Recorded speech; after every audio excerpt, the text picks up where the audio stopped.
There is a truth most men spend their entire lives avoiding, not because it is hidden, but because it is too uncomfortable to accept. You were taught that danger lives outside, that enemies are strangers, competitors, men who openly oppose you. You were taught that inside your home, inside your bloodline, inside your family, there is safety, loyalty, protection. But that belief is not reality. It is conditioning.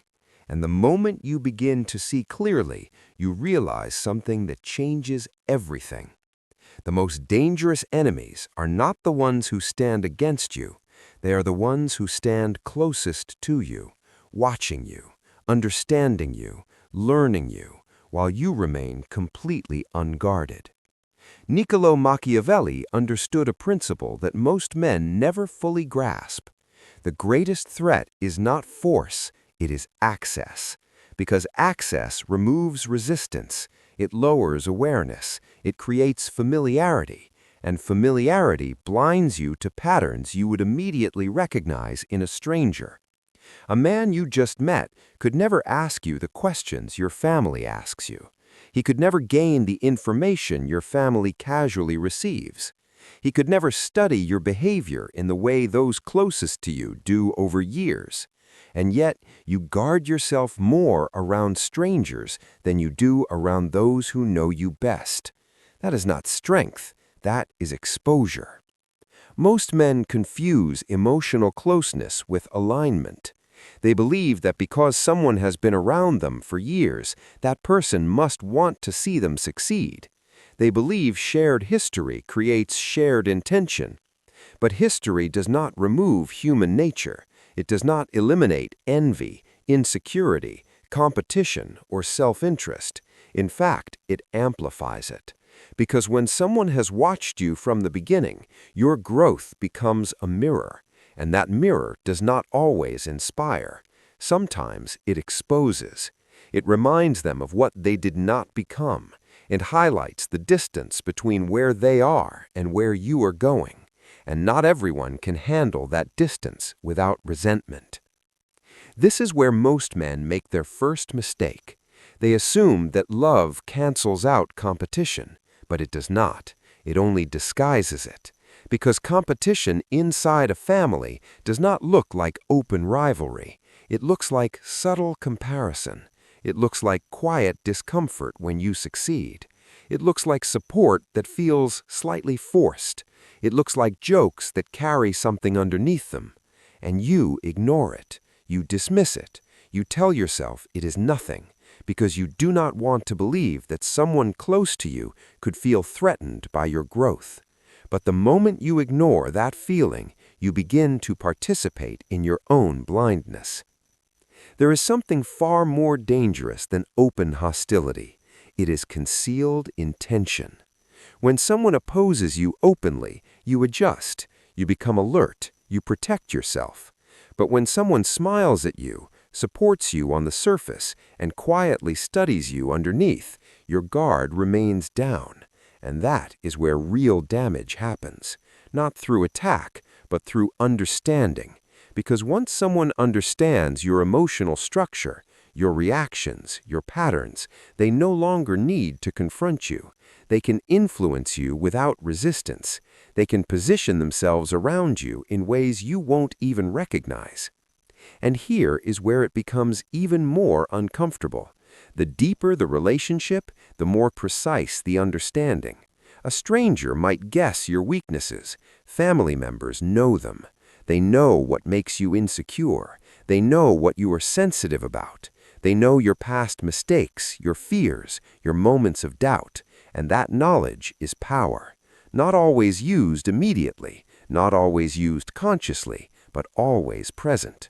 And when pressure enters the relationship, when emotions shift, when competition emerges, that knowledge does not disappear.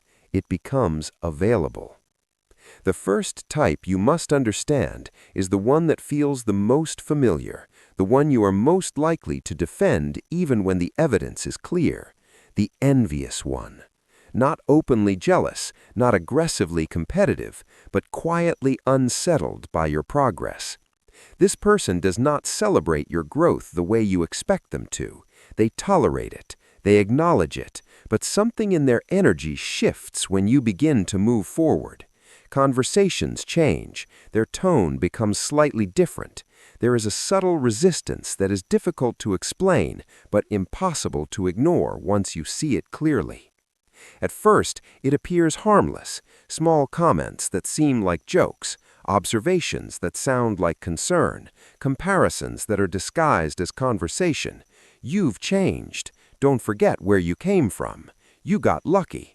These are not direct attacks. They are signals, signals of discomfort, signals that your growth is creating pressure inside them, and pressure always seeks release. If they cannot rise to meet you, they will try to bring you back to where they feel comfortable. Not always consciously, not always maliciously, but consistently.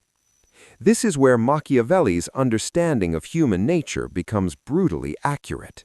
He observed that people are far more willing to harm those they feel close to than those they fear, because fear creates restraint, but familiarity removes it. When someone does not fear losing you, they feel free to diminish you. When someone believes you will always be there, they feel no risk in undermining you. And this is why the most dangerous attacks inside a family are not aggressive. They are casual. They happen in passing. They happen in moments that seem too small to confront. But small moments repeated over time create patterns, and patterns shape perception. The envious one begins to speak about you differently when you are not present. They begin to frame your success in ways that reduce its significance. They highlight your flaws instead of your strengths. They remember your mistakes more vividly than your progress. And slowly, without confrontation, they begin to reshape how others see you.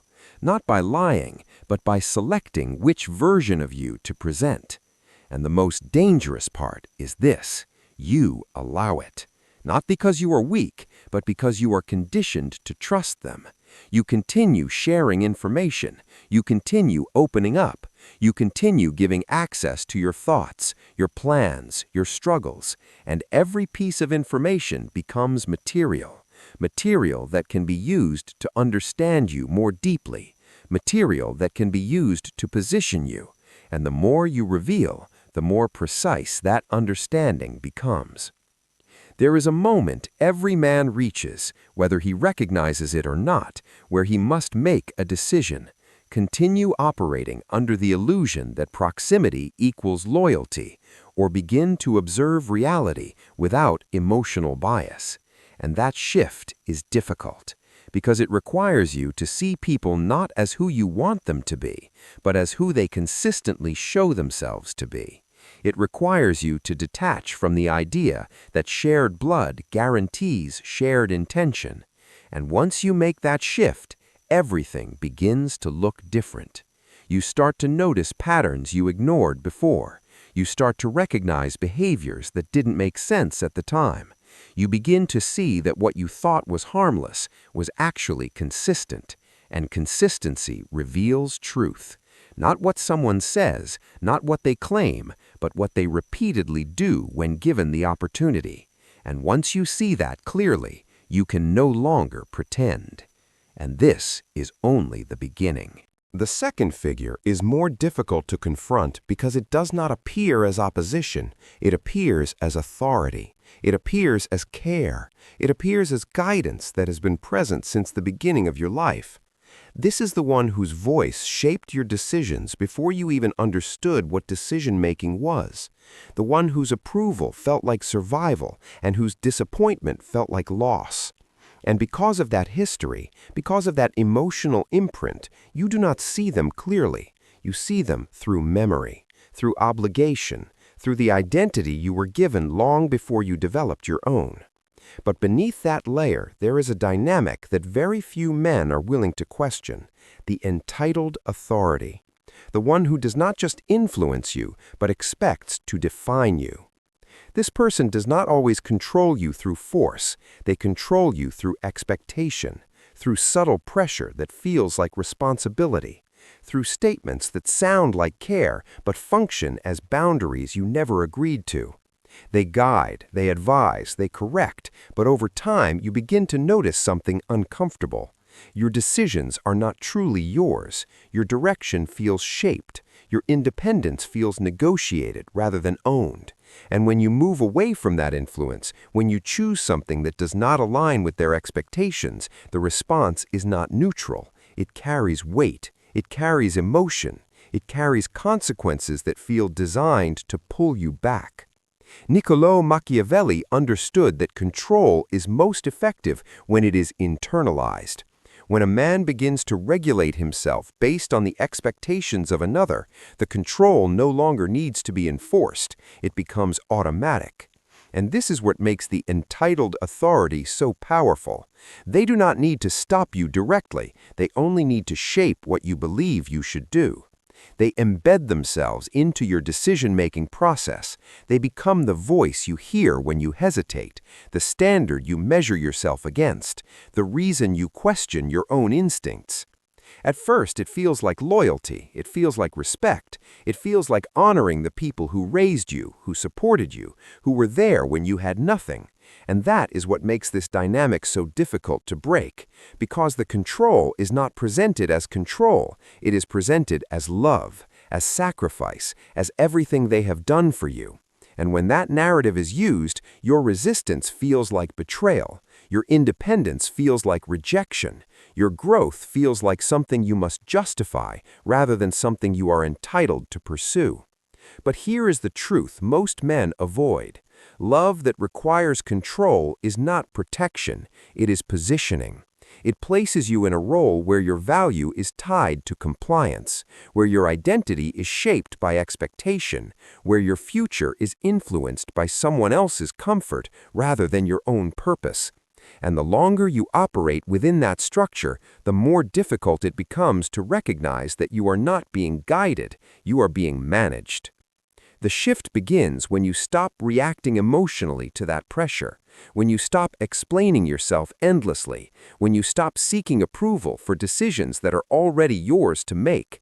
And this is where the tension appears, because the moment you begin to act independently, the dynamic changes. The person who once felt in control begins to feel the loss of that control, and they will respond, not always aggressively, but noticeably. Disappointment becomes more visible, criticism becomes more frequent, distance may even appear. And this is where most men retreat, because the discomfort of that shift feels unbearable. But discomfort is not danger, it is adjustment. You are no longer playing the role that made them comfortable. You are introducing a new version of yourself, one that does not operate under the same conditions. And like any change in structure, it creates resistance, not because it is wrong, but because it disrupts what was familiar. And familiarity, even when limiting, is often preferred over uncertainty. Now understand this clearly. You are not rejecting them. You are redefining your position. You are moving from dependency to autonomy, from reaction to decision, from being shaped to shaping yourself. And that shift requires something most men are never taught: emotional detachment without emotional absence. You do not become cold, you become controlled. You do not disconnect, you become selective. You do not abandon respect, you remove submission. And as you do this, something begins to happen that you did not expect. The influence they once had over you starts to weaken, not because they changed, but because your response did. Their words no longer trigger the same internal reaction. Their approval no longer defines your confidence. Their disappointment no longer dictates your direction. And when that shift becomes consistent, the dynamic is forced to adjust. But the third figure does not confront you directly. It does not guide you openly. It does not compete with you visibly. It observes, it listens, it collects, and it waits. This is the one most men underestimate because it appears harmless, engaged, curious, involved, always present in conversations, always aware of what is happening, always interested in your thoughts, your struggles, your plans. But beneath that surface, there is a different function being carried out: the information broker. This person does not build influence through strength, they build it through knowledge, through access, through understanding how information moves between people. They listen more than they speak, they remember more than they reveal, and over time they accumulate something that most people give away without thinking: your patterns, your vulnerabilities, your internal world. And they do not always use it immediately. They store it, they connect it, they understand how it fits into the larger environment. What makes them dangerous is not what they know, it is what they do with what they know. Information is never neutral. It creates positioning, it creates leverage, and when someone has a detailed understanding of your life while remaining relatively unknown themselves, the balance shifts. They can influence how you see others. They can shape narratives subtly. They can introduce information in the right moment, in the right context, to create the desired effect, not through lies, but through selection. Niccolò Machiavelli wrote that promises are often kept only as long as they're useful, and the same applies to confidentiality. The information broker does not operate based on loyalty, they operate based on relevance. If sharing something increases their influence, they will share it. If withholding something maintains their position, they will withhold it. And because their actions are rarely direct, rarely confrontational, they are difficult to detect. By the time you notice the pattern, the information has already moved. This is where discipline becomes critical, not silence, but selective expression. You begin to understand that not every thought needs to be spoken, not every plan needs to be shared, not every emotion needs an audience. You start to filter what you reveal based on context, not impulse. And as you do this, their access begins to shrink. Their understanding becomes less precise. Their ability to position you decreases, not because you confronted them, but because you became less readable. And then there is the final figure, the one that does not threaten you through control, competition, or information, the one that attaches itself to you, the one that appears weak, dependent, in need of support. This is the one that activates your empathy, your sense of responsibility, your instinct to help. And at first it feels right, it feels like you are doing what you're supposed to do. But over time, something begins to shift. The need does not decrease, it grows. The support does not create independence, it creates reliance. And without realizing it, you move from helping to sustaining, from supporting to carrying. And this is where the dynamic becomes dangerous, because your strength is no longer being used to build something, it is being used to maintain something that does not evolve. Machiavelli observed that those who cannot rise through their own efforts will often rise through others, not by intention, but by pattern. And the dependent opportunist lives within that pattern. They do not push against it because it benefits them, and the more you give, the more the structure stabilizes around that dependency, until eventually your energy is no longer yours. It is allocated, directed, expected. The difficulty here is not recognizing the pattern, it is acting on it, because reducing that support feels like betrayal, it feels like abandonment, it feels like you are doing something wrong. But the truth is simple. Support that prevents growth is not support, it is extension of limitation. And continuing to give in that situation is not loyalty, it is self-neglect. And now everything connects. The envious one competes with you, the entitled authority shapes you, the information broker studies you, the dependent opportunist drains you. Different roles, different behaviors, but the same underlying principle: access.